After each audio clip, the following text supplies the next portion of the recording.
නංගි එන්න. එහෙම අරගෙන අපි අද රසම රස ජෙලි පුඩින් එකක් හදමු. ඒකට අපිට ජෙලි, එතකොට milk made, gelatine, biscuit, butter ඕනි. අපි මුලින්ම ජෙලි එක උණු වතුරෙන් දිය කරගෙන ඒක පොඩ්ඩක් නිවෙන්න තියාගමු.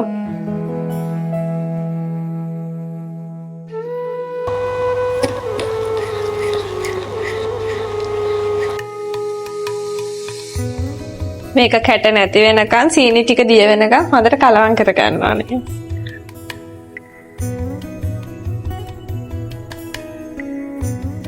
මේකට දාන බිස්කට් වර්ගයේ හොයාගන්න කියන්නේ එහෙම වර්ගයක් මම දන්නේ නැහැ. මට හිතුණා මේක දාන්න.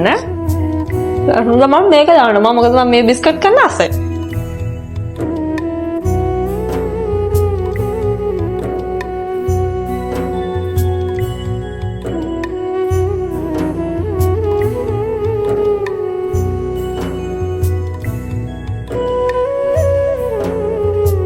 මම දැන් මේ කුඩු කරගත්ත බිස්කට් වලට දිය කරගත්ත බටර් ටික දාලා කලවම් කරගන්නවා.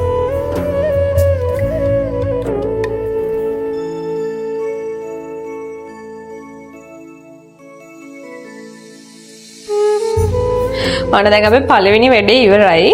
ඊළඟට තියෙන්නේ අපිට ඊළඟ ලේයර්ස් දෙක හදාගන්න. දැන් මේකට ජෙලටින් මේස හැන්දක් මම ගන්නවා. ඒකට උණු වතුර දාලා චුට්ටක් මේස හැන්දි 4ක් විතර දාලා ඒක කලවම් කරගන්නවා. මට කියන්න අමතක වුණා මේකට අපිට දෙහි ගෙඩියකුත් ඕනේ. මේක නම් චුට්ටක් පොඩි. මීට වඩා ටිකක් ලොකු දෙහි ගෙඩියක් තිබ්බට කමක් නැහැ.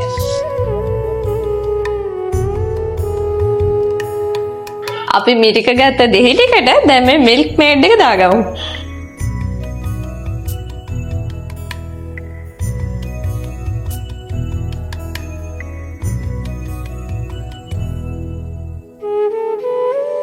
මේකට දැන් අපි අර කලින් ලෑස්ති කරගත්ත ජෙලටින් ටිකත් එකතු කරගන්නවා. කළා දැන් හොඳට මේක මික්ස් කරගන්න ඕනේ. අපි හදාගත්ත බිස්කට් එකට දැන් මේ අපේ මිල්ක් මේඩ් එක දාලා මේක චුට්ටක් සෙට් වෙනකන් ටික වෙලාවක් තියන්න ඕනේ.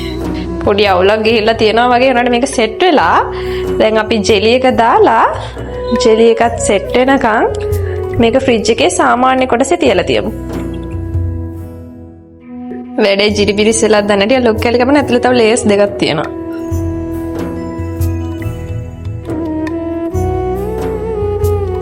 බලන්න කාලා හොඳයිද? අවුලක් නැහැ. බිස්කට් රහත් තියෙනවා හලෝ. මොනවද තම බිස්කට්? මාරි. ජෙලි එකේ රහ මිල්ක් මේඩ් එකේ. තරහනේ. මම හිතුවට වඩා හොඳයි ඒක. එන්නවත් කන්න. ඒක රසයි. ඔලි මට තාඩියක් කන්න. කන්න.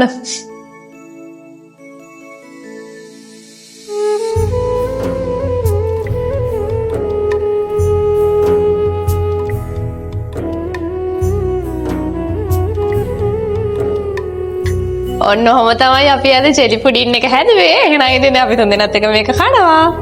එහෙනම් ආයි අලුත් වීඩියෝ එකකින් එන්නම්. හැමෝටම බයි. බයි කියලා බයි.